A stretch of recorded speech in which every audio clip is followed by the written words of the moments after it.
Hi, ఎలా ఉన్నారు? మనము జాతీయ ఆదాయాన్ని చాలా క్షుణ్ణంగా వివరంగా తెలుసుకుంటున్నాం. అందులో భాగంగా ఈరోజు మనము స్థూల దేశీయ ఆదాయం అంటే ఏంది, నికర దేశీయ ఆదాయం అంటే ఏంది, స్థూల జాతీయ ఆదాయం అంటే ఏంది, నికర జాతీయ ఆదాయం అంటే ఏందో మనము చాలా క్షుణ్ణంగా తెలుసుకుందాం. స్థూల దేశీయ ఆదాయం అంటే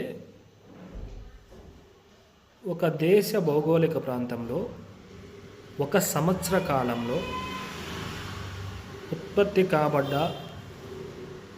అంతిమ వస్తువుల సేవల విలువను మనము స్థూల దేశీయ ఆదాయము లేదా స్థూల దేశీయ ఉత్పత్తిగా లేదా స్థూల దేశీయ వ్యయంగా పిలుస్తాం. స్థూల దేశీయ ఆదాయం అన్నా, స్థూల దేశీయ ఉత్పత్తి అన్నా, స్థూల దేశీయ వ్యయం అన్నా ఒకటే. ఈ స్థూల దేశీయ ఆదాయాన్ని లేదా స్థూల దేశీయ ఉత్పత్తిని మనం ఒక ఆర్థిక సంవత్సరంలో ఉత్పత్తి అయిన అంతిమ వస్తువులను విలువ కట్టినట్లయితే, అమ్మబడినటువంటి వస్తువులకు విలువను మనం తీసుకున్నట్లయితే అది ఆ దేశం యొక్క స్థూల దేశీయ ఆదాయం అంటాం. ఏమంటాం? స్థూల దేశీయ ఆదాయం. స్థూల దేశీయ ఆదాయం అంటే ఒక దేశ భౌగోళిక ప్రాంతంలో లేదా ఒక దేశ భౌగోళిక సరిహద్దులలో ఒక సంవత్సర కాలంలో ఉత్పత్తి కాబడ్డ అంతిమ వస్తువుల సేవల విలువను స్థూల దేశీయ ఆదాయంగా పిలుస్తాం. ఈ దేశ సరిహద్దులలో దేశ పౌరులు కావచ్చు, విదేశీయులు కావచ్చు, ఇక్కడ వ్యవస్థలను స్థాపించి వస్తువులను ఉత్పత్తి చేసిన వాటికి విలువ కట్టి వాటి అమ్ముదలను, వాటి కొనుగోలు విలువను మనము అంచనా వేసినట్లయితే అది ఆ దేశం యొక్క స్థూల దేశీయ ఆదాయంగా తీసుకుంటాం. భారతదేశంలో 17 రకాల ఉపరంగాలు ఉన్నాయి.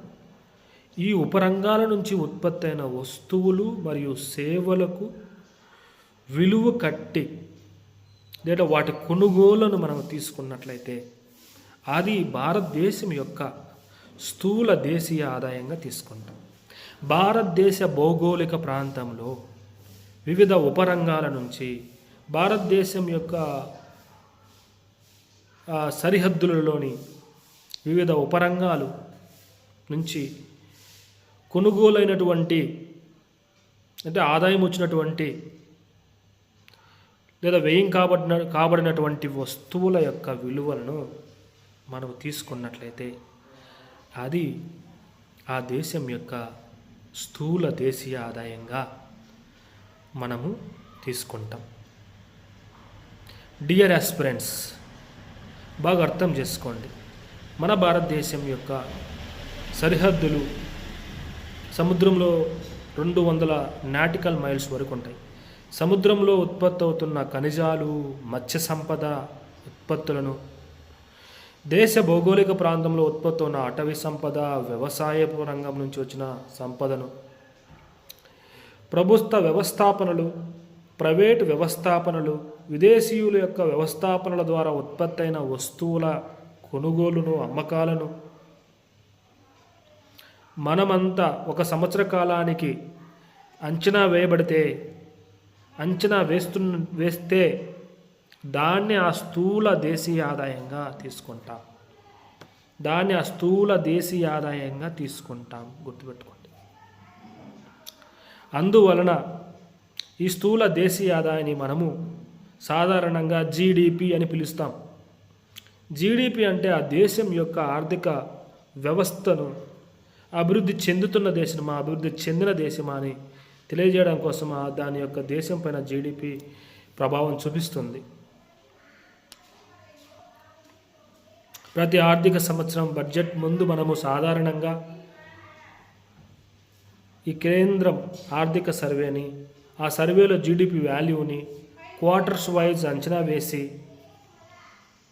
తెలియజేస్తుంది కేంద్ర ఆర్థిక మంత్రిత్వ శాఖ. అది ఎవరు అంచనా వేస్తారంటే జాతీయ గణాంకాల శాఖ అంచనా వేస్తుంది. డియర్ స్టూడెంట్స్, డియర్ ఆస్పిరెంట్స్, స్థూల దేశీయ ఆదాయం అంటే దేశంలో ఉత్పత్తి అయిన వస్తువుల యొక్క కన్జంప్షన్స్ని మనం తీసుకుంటాం, అంటే ప్రైవేట్ కన్జంప్షన్స్ కింద తీసుకుంటాం.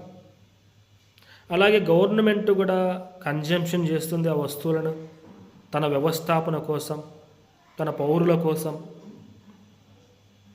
అలాగే ఇన్వెస్టర్లు ఇన్వెస్ట్మెంట్ కోసం కొన్ని ఉత్పత్తులను కొనుగోలు చేసుకుంటారు ముడి సరుకుగాను. సో ఈ మొత్తాన్ని మరియు నికర విదేశీ పెట్టుబడులను కూడా మనము తీసుకుంటాం. నికర విదేశీ పెట్టుబడులు అంటే మన దగ్గర ఉత్పత్తి అయిన వస్తువులు ఎగుమతులు, అక్కడి నుంచి వచ్చి వ్యవస్థాపన కోసం చేసినటువంటి కొనుగోలును, ఎక్స్పోర్ట్స్ మైనస్ ఇంపోర్ట్స్ని మనం ఏమంటామంటే నికర ఎగుమతులు లేదా నికర విదేశీ పెట్టుబడి కూడా అని అంటాం. సో అందువలన GDP is equal to C plus G plus I plus X minus M అంటాం. సి అంటే కన్జంప్షన్, జీ అంటే government service or government investment or government expenditure, and I is equal to investment or పెట్టుబడి, and నికర ఎగుమతులు. ఈ మొత్తాన్ని మనము కలిపినట్లయితే మనకి జీడిపి వస్తుంది. జీడిపి సాధారణంగా మార్కెట్ ప్రైస్లో ఉంటుంది, ఎందుకంటే కన్జంప్షన్ అనేది మనము మార్కెట్లో వస్తువులపైన ఉండే ధరను బట్టి కొనుగోలు చేస్తాం కాబట్టి అందువలన GDP market price is equal to C plus I plus G plus X minus ఎంగా తీసుకుంటాం. ఈ జీడిపి మార్కెట్ ప్రైస్ నుంచి మనము జీడిపి ఫ్యాక్టర్ కాస్ట్లోకి మారాలంటే మనము జీడిపిలో నుంచి మార్కెట్ ప్రైస్ నుంచి నికర పరోక్ష పన్నులను మనము తీసివేసినట్లయితే మనకి జీడిపి ఫ్యాక్టర్ కాస్ట్ వస్తుంది. చెప్పాం కదా, స్థూల దేశీయ ఆదాయము మార్కెట్ ధరల్లోకి మరియు స్థూల దేశీయ ఆదాయం కారకాల ధరలకి మధ్య వ్యత్యాసము పరోక్ష పన్నులే.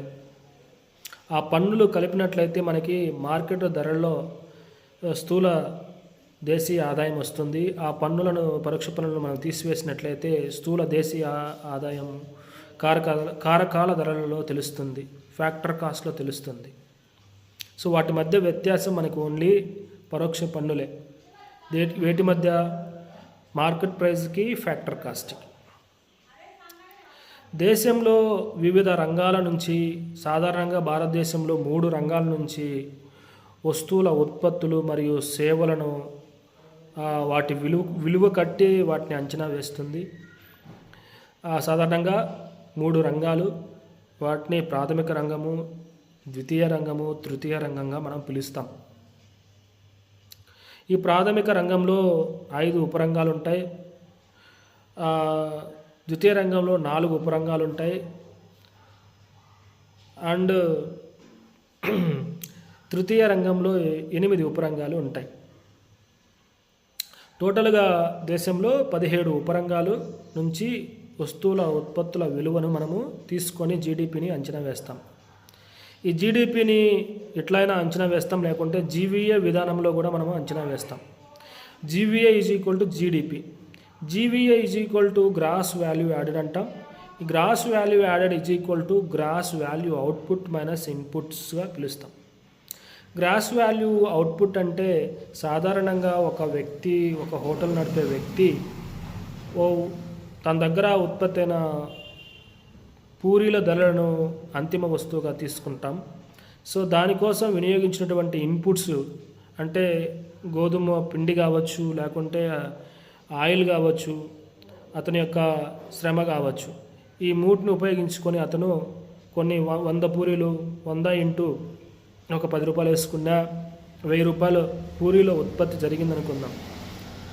సో తను ఖర్చు పెట్టింది ఒక 200 రూపాయలు ఖర్చు పెట్టి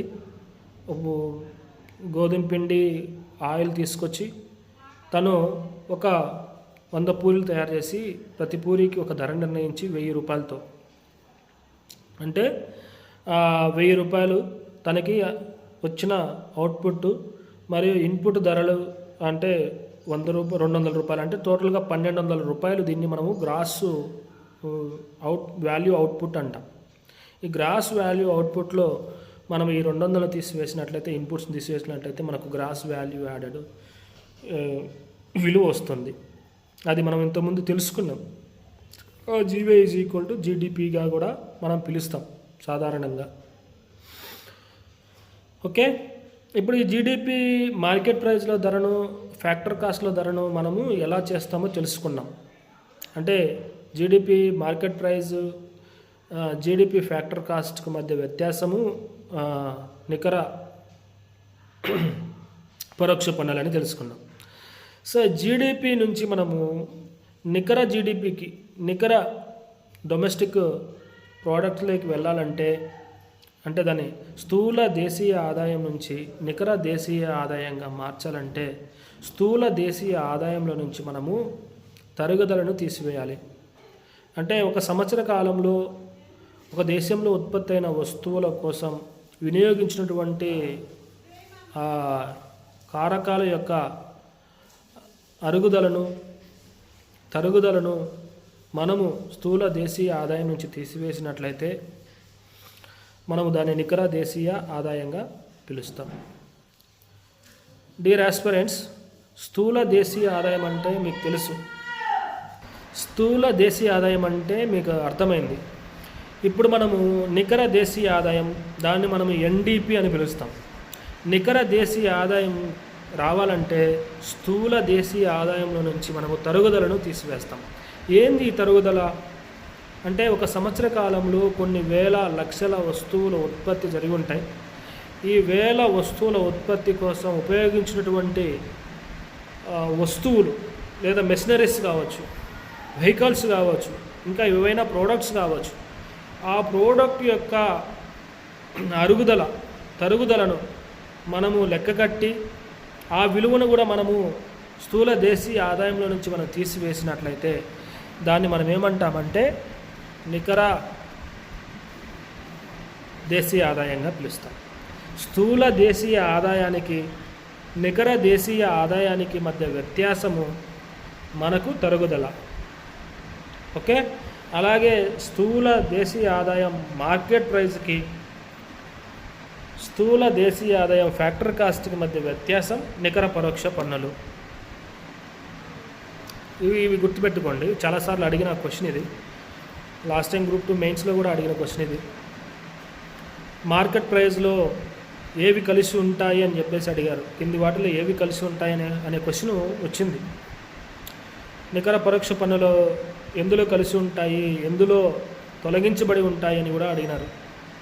అలాగే నికర తరుగుదల ఎందులో కలిసి ఉంటుంది, ఎందులో తీసివేయబడి ఉంటుంది అని కూడా అడగవచ్చు. స్థూల దేశీయ ఆదాయంలో తరుగుదల కలిసి ఉంటుంది. నికర దేశీయ ఆదాయము లేదా జాతీయ ఆదాయంలో నుంచి తరుగుదల తీసివేస్తే మనకు నికర దేశీయ ఆదాయం లేదా జాతీయ ఆదాయం కూడా వస్తుంది. సో అందువలన ఈ తరుగుదల అంటే ఏంటంటే, మనము వస్తువుల ఉత్పత్తి కోసం ఉపయోగించుకున్నటువంటి ఇతర వస్తువులు యొక్క కన్జంప్షన్ని, అరుగుదలని మనం విలువ కట్టినట్లయితే ఆ విలువనే మనము తరుగుదల అంటాం. ఆ తరుగుదలను మనము స్థూల దేశీయ ఆదాయం నుంచి లేదా స్థూల దేశీయ ఉత్పత్తి నుంచి మనం తీసివేసినట్లయితే మనకు నికర దేశీయ ఆదాయం లేదా నికర దేశీయ ఉత్పత్తి వస్తుంది. So what is the GDP? GDP is equal to NDP plus తరుగుదల. NDP is equal to GDP minus తరుగుదల. ఇది formula. Okay, understand what is the GDP?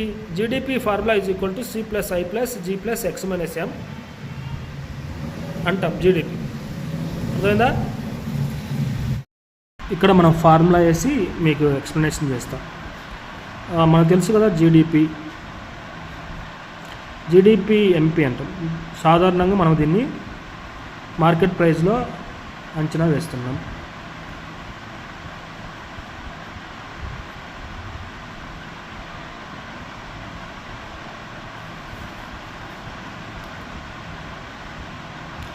GDP ఎంపీని మనం కన్జంప్షను ప్లస్ గవర్నమెంట్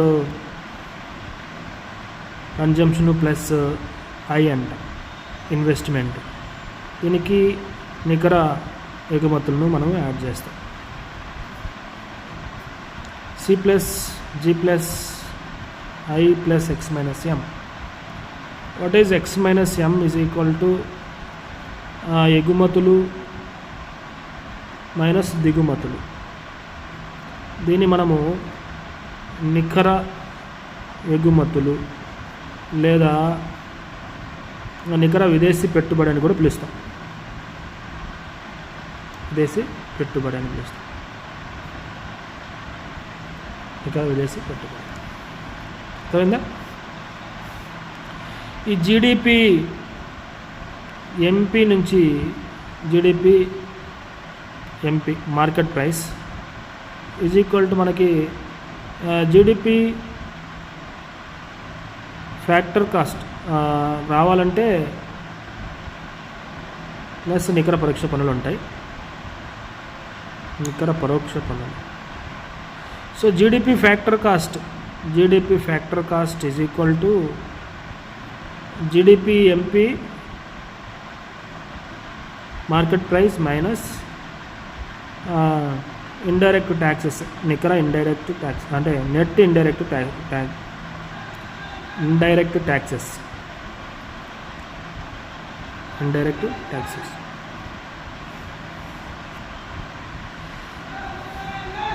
ఈ జీడిపిని మనం జీవీఏ అని కూడా పిలుస్తాం. జీవీఏ అంటే ఏంది? జీవీఓ మైనస్ ఇన్పుట్స్ అంటాం. ఇన్పుట్స్ సాధారణంగా మనం చెప్పినాం కదా ఇందాక, ఒక రైతు వీటిని పండించి ఒక రైతు రైస్ని అంటే వ్యవసాయం ద్వారా ఉత్పత్తి అయిన వరి ధాన్యం, ఈ వరి ధాన్యాలని ఒక రైస్ మిల్ ఇతను ఒక 1000 రూపాయలకు దీన్ని కొనుగోలు చేశాడు.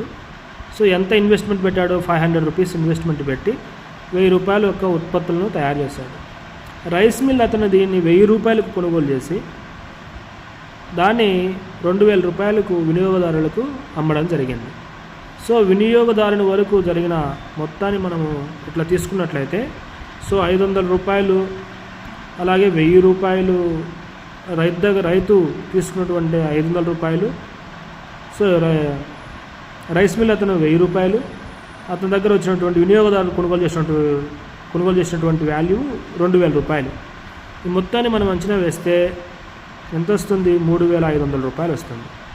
ఈ 3500 రూపాయలు ఏంది అంటే దీన్నే మనం గ్రాస్ వాల్యూ అవుట్పుట్గా పిలుస్తాం.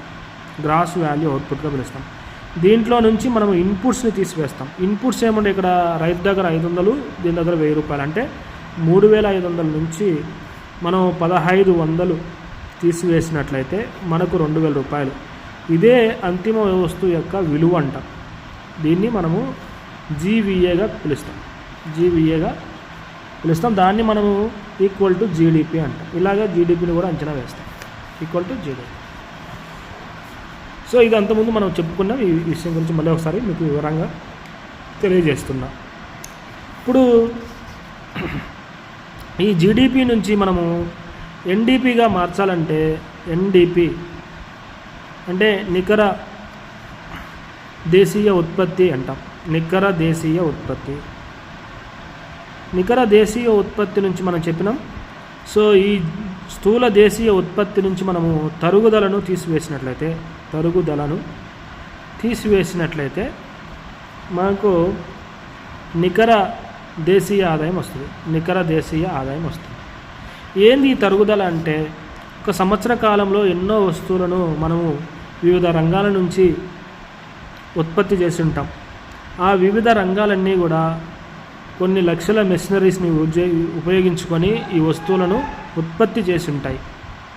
వివిధ మిషనరీస్ని, వివిధ వెహికల్స్ని, వివిధ వంటి ఉత్పత్తి కారకాలని ఉపయోగించుకొని మనకి ఈ వస్తువులను తయారు చేసి ఉంటాయి. కాబట్టి ఆ సంవత్సర కాలంలో ఆ మెషినరీ అయినటువంటి తరుగుదల ఖర్చును మనము ఈ తరుగుదల ఖర్చుని.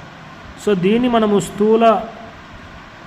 స్థూల దేశీయ ఆదాయం నుంచి ఈ తరుగుదలను తీసివేసినట్లయితే మనకేమొస్తుంది? నికర దేశీయ ఆదాయం వస్తుంది.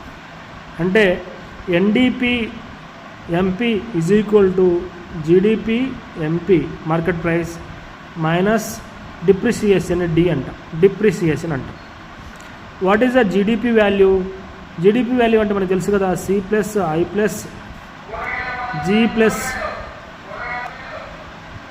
G plus X minus M అనుకున్నాం. దీంట్లో వచ్చి మనకి డిప్రిసియేషన్, దీన్ని మనం ఏమంటాం? ఎన్డిపి మార్కెట్ ప్రైస్ అంటాం. ఎన్డిపి ఫ్యాక్టర్ కాస్ట్ రావాలంటే సో దీంట్లో నుంచి మనం ఏం చేస్తాం? GDP MP minus depreciation minus నికర పరోక్ష పన్నులను తీసివేస్తాం. ఏంటిది? ఫ్యాక్టర్ కాస్ట్ రావాలంటే నికర పరోక్ష పన్నులు. ఓకేనా? ఇది జీడిపికి ఎన్డిపికి మధ్య వ్యత్యాసం తరుగుదలను మనము స్థూల దేశీయ ఆదాయం నుంచి తీసివేసినట్లయితే మనకు నికర దేశీయ ఆదాయం వస్తుంది. తరుగుదలను మనము నికర దేశీయ ఆదాయానికి కలిపినట్లయితే ఓకేనా స్థూల దేశీయ ఆదాయం వస్తుంది. అంటే స్థూల దేశీయ ఆదాయంలో తరుగుదల కలిసి ఉంటుంది. నికర దేశీయ ఆదాయంలో తరుగుదల తీసివేయబడి ఉంటుంది. దానికి స్థూల దేశీయ ఆదాయానికి నికర దేశీయ ఆదాయానికి మధ్య గల వ్యత్యాసాన్ని మనము తరుగుదలగా చూపుతాం. అర్థమైందా? సో ఇంతవరకు మనము అర్థం చేసుకోండి. రేపు మనము జిఎన్పి గురించి, ఎన్ఎన్పి గురించి, అలాగే వ్యక్తిగత ఆదాయం గురించి, పర్సనల్ ఇన్కమ్ గురించి కూడా మనం తెలుసుకుందాం.